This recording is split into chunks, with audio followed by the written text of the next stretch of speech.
¿Qué tal a todos? Los saludo con ustedes siempre desde el Sendero de los Brujos. Vamos a continuar con el segundo capítulo de esta serie que trata de exorcismos. Exorcismos reales. Al final tú vas a dar tu propio punto de vista. Sin embargo, estos exorcismos influyeron muchísimo en todo lo que es el pensamiento esotérico, mágico, y que son esa línea muy delgada que separa precisamente lo que es la psicología, la psiquiatría, la realidad y los demonios. Vamos con este caso que seguro tú has escuchado hablar de él o incluso sabes algo de él. El caso de Ronald Doe. El caso del exorcismo de Ronald Doe es uno de los más famosos y escalofriantes de la historia. Inspiró la novela y la película El Exorcista. Según los reporteros, Ronald Doe era un niño de 14 años que vivía en Maryland, Estados Unidos, y que empezó a manifestar signos de posesión demoníaca después de la muerte de su tía, que le había regalado un tablero de la Ouija. Algunos de los fenómenos paranormales que se le atribuyeron son muebles que se movían solos, objetos que levitaban, ruidos extraños, olor a excremento, arañazos y golpes en las paredes, una imagen de Jesús sacudida y una cama que se azotaba contra el suelo. Voy a narrarte la verdadera historia de El Exorcista. Ronald Doe nació alrededor de 1936. Era un niño estadounidense que vivía en Cottage City, Maryland, con sus padres y su hermana menor. Era un niño tranquilo y retraído, que no tenía muchos amigos y que prefería la compañía de su tía Harriet, una mujer solitaria y excéntrica que se dedicaba a la astrología, el tarot y el espiritismo. Su tía le había regalado un tablero de Ouija, un juego que supuestamente permitía comunicarse con los espíritus de los muertos. Todo cambió cuando su tía Harriet murió en 1949. Ronald, que la quería mucho, intentó contactar con ella a través del tablero de la Ouija, pero en vez de eso, abrió una puerta a una entidad maligna que se hizo pasar por su tía. Según algunos testimonios, el nombre de esa entidad era Soso, un demonio que se especializaba en engañar y atormentar a los que usaban la Ouija. Otros, en cambio, creen que se trataba de un espíritu burlón o de un caso de psicogénesis inconsciente. Lo cierto es que a partir de ese entonces, Ronald empezó a manifestar signos de posesión demoníaca. Su personalidad cambió radicalmente, volviéndose agresivo, depresivo y rebelde. Su salud se deterioró y su aspecto físico se volvió demacrado y pálido. Su voz se alteró y empezó a hablar en idiomas que no conocía, como el latín. Su cuerpo se contorsionó y aparecieron en su piel marcas y heridas que formaban palabras y símbolos. Pero lo más aterrador eran los fenómenos paranormales que ocurrían en su casa. Muebles que se movían solos, objetos que levitaban, ruidos extraños, olor a excremento, arañazos y golpes en las paredes, una imagen de Jesús que se sacudía y una cama que se azotaba contra el suelo. Estos fenómenos se intensificaban por la noche, cuando Ronald dormía en su habitación. A veces se escuchaban gritos y lamentos que provenían de su boca, y otras veces se veían llamas y luces que salían de sus ojos. Los padres de Ronald, desesperados, buscaron ayuda médica y psiquiátrica, pero nadie pudo encontrar una explicación natural a lo que le pasaba al niño. Entonces decidieron recurrir a la ayuda espiritual y contactaron con su pastor luterano, el reverendo Luther May Schultz, que estaba interesado en la parapsicología. El reverendo Schultz fue testigo de los extraños sucesos y le recomendó que consultara con un sacerdote católico que estuviera familiarizado con el exorcismo, el único remedio posible para liberar a Ronald del demonio que lo poseía. La familia de Ronald, que buscó ayuda médica, pero que no encontró ninguna explicación, siguieron el consejo del reverendo Schultz y contactaron con el sacerdote católico. Se trataba del padre Edward Hughes, que trabajaba en la parroquia de St. James en Mount Rainier, Maryland. El padre Hughes aceptó visitar a Ronald y se quedó impresionado por los fenómenos paranormales que presenció. Decidió solicitar el permiso del arzobispo Patrick O'Boyle para realizar un exorcismo, que le fue concedido. El primer exorcismo tuvo lugar el 18 de febrero de 1949 en el hospital de la Universidad de Georgetown, donde Ronald fue ingresado. El padre Hughes, acompañado de un asistente, comenzó el ritual en la habitación del niño, siguiendo el Rituale Romano, el manual oficial de la Iglesia para exorcismos. El padre Hughes rezó en latín, mostró el crucifijo, roció agua bendita y ordenó al demonio que saliera de Ronald. Sin embargo, el exorcismo no salió como se esperaba. Ronald se resistió violentamente y profirió insultos y blasfemias contra el sacerdote. Su voz se volvió gutural y amenazante y habló en idiomas desconocidos. Su cuerpo se retorció y se sacudió, y aparecieron en su piel marcas y heridas que formaban palabras y símbolos. Su cama se movió y se levantó. Los objetos de la habitación volaron y se estrellaron. El momento más dramático se produjo cuando Ronald logró soltarse de las ataduras que lo sujetaban y sacó un resorte de su colchón. Con el resorte hirió al padre Hughes en el brazo, causándole una profunda herida que le hizo perder mucha sangre. El exorcismo tuvo que ser interrumpido y el padre Hughes fue trasladado al quirófano. Ronald, por su parte, fue sedado y calmado.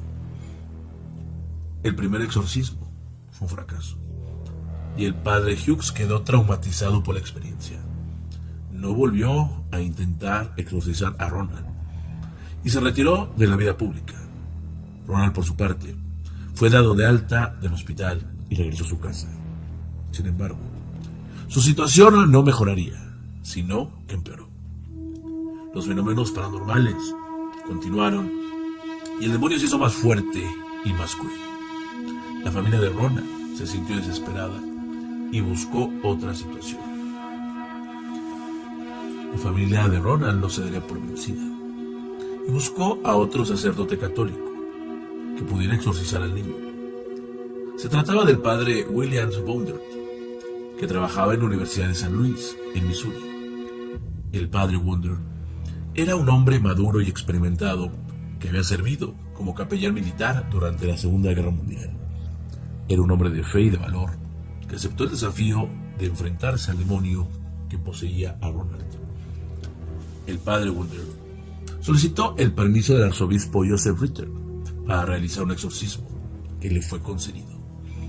También pidió la ayuda de otros dos sacerdotes, el padre Walter Aloran, un joven y atlético jesuita que era profesor de la universidad, y el padre William Monroe, un erudito y culto teólogo que era profesor del seminario. Además contó con el apoyo de una enfermera, una prima de Ronald y varios religiosos y laicos que acudieron como testigos. El segundo exorcismo tuvo lugar el 16 de marzo de 1949 en la casa de los tíos de Ronald, en Bellingham, un suburbio de San Luis. El padre Bondert, acompañado de sus asistentes, comenzó el ritual en la habitación del niño, siguiendo el ritual en romano. El padre Bondert rezó en latín, mostró el crucifijo de nuevo, roció agua bendita y ordenó al demonio que saliera de Ronald. Sin embargo, el exorcismo tampoco fue fácil. Ronald se resistió con más fuerza y profirió más insultos y blasfemias contra los sacerdotes. Su voz se volvió más gutural y amenazante, y habló en más idiomas desconocidos.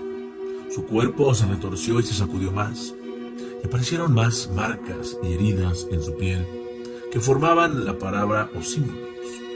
Su cama se movió, se levantó, y los objetos de la habitación volaron y se estrellaron. El momento más dramático se produjo cuando Ronald escupió un chorro de sangre que salpicó al padre Wonder y al padre Harold y les manchó sus sotanas. Los sacerdotes no se amedrentaron y siguieron rezando y rociando agua bendita sobre Ronald. Sabían que estaban librando una batalla contra el mal y que no podían rendirse, ni flaquear, ni dudar. Sabían que tenían que ser fuertes y valientes y fieles. Sabían que tenían que salvar a Ronald y que tenían que vencer al demonio. El padre Wonder realizó durante días sin descanso, sin pausa, sin tregua. Rezó hasta que su voz se quedó ronca, hasta que su garganta se quedó seca, hasta que su boca se quedó muda. Rezó hasta que su cuerpo se quedó cansado, hasta que su mente se quedó agotada, hasta que su alma quedó exhausta. Rezó hasta que no pudo más, hasta que se desmayó, hasta que se cayó al suelo. Entonces, todo se calmó. La voz se cayó, el cuerpo se relajó, la cama se detuvo. Los muebles se quedaron quietos, los objetos se quedaron intactos. La habitación quedaría silenciosa. El ruido cesó, el olor desapareció y la luz se apagó. La paz volvió. Los padres de Ronald, los tíos de Ronald, la prima de Ronald, la enfermera, los sacerdotes y los testigos respiraron aliviados y se abrazaron. Creyeron que todo había terminado, que Ronald estaba libre, que el demonio había huido. Creyeron que el padre Wonder había triunfado, que el exorcismo había funcionado. Pero eso estaría muy lejos de ser verdad. El 18 de abril de 1949 se realizaría otro exorcismo en el hospital de Alex and Brothers de San Luis. La batalla igual fue muy cruenta. Aquel demonio estaba muy arraigado y no quería salir. Pero por fin, después de varias horas de lucha, se escuchó un ruido muy fuerte y Ronald exclamó: ¡se ha ido! Desde entonces, Ronald no volvió a presentar ningún síntoma de posesión y llevó una vida normal. El caso fue documentado por los sacerdotes y los testigos y se convirtió en una fuente de inspiración para el escritor William Peter Blatty, que publicó su novela El Exorcista en 1971, y para el director William Friedkin, que la adaptó al cine en 1973. Ambas fueron un éxito de crítica y de público. Después del exitoso exorcismo realizado por el padre Wonder, Ronald recuperó su vida normal. Según algunos testimonios, el niño no recordaba nada de lo que había vivido y se mostró feliz y agradecido. Su familia se mudó a otra ciudad y Ronald cambió de nombre e identidad. Se dice que se casó, tuvo hijos y nietos y que trabajó como ingeniero aeroespacial para la NASA. Nunca habló públicamente de su caso y se desconoce si sigue vivo o no. El caso de Ronald fue mantenido en secreto por la Iglesia Católica, que no quiso darle publicidad ni reconocimiento oficial.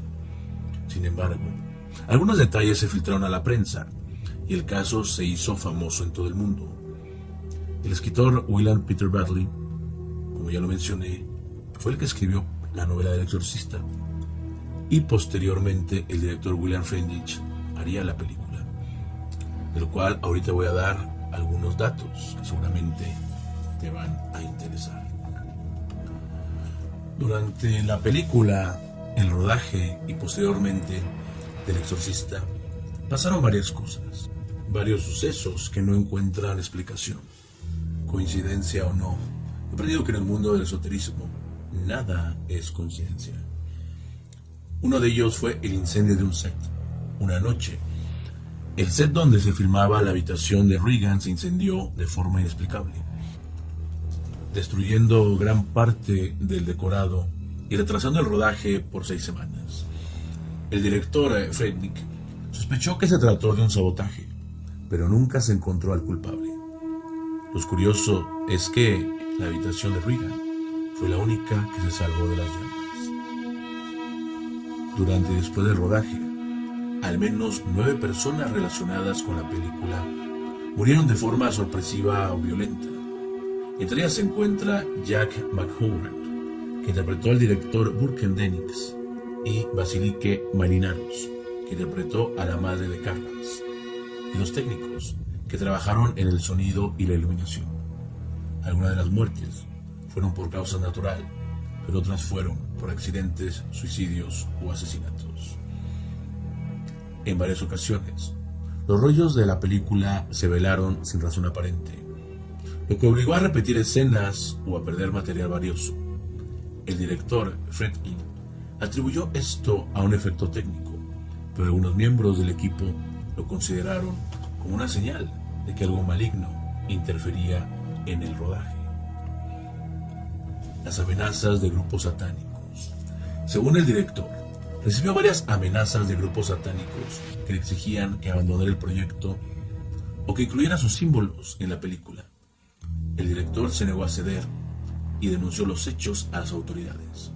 Sin embargo, nunca se supo quiénes eran los responsables y qué buscaban con sus intimidaciones. La película fue criticada por la Iglesia Católica por su contenido violento, blasfemo y perturbador. Algunos sacerdotes y obispos presionaron al director y al guionista para que cambiara o eliminara algunas escenas que consideraba ofensivas o irreverentes. El director y el guionista se mantuvieron firmes en su visión artística y no hicieron caso de las presiones. El caso de Ronald Doe ha sido objeto de estudio e investigación por parte de expertos en parapsicología, demonología y exorcismo. Algunos han defendido la veracidad y la autenticidad del caso. Lo han considerado como uno de los exorcismos más impresionantes y documentados de la historia. Otros, en cambio, han cuestionado y criticado el caso. Lo han atribuido a causas naturales, psicológicas o fraudulentas. El debate sigue abierto y el misterio sigue sin resolverse. Como ven, este es otro de los casos de exorcismos reales, que nos van a hacer pensar muchas cosas, que van a enfrentar nuestra lógica, que van a enfrentar la ciencia contra mundos que son desconocidos y que, como se ve, pueden llegar a ser mucho, pero muy peligrosos. Yo me despido de ustedes. Les recuerdo que están aquí, en el Sendero de los Brujos. Muchas gracias.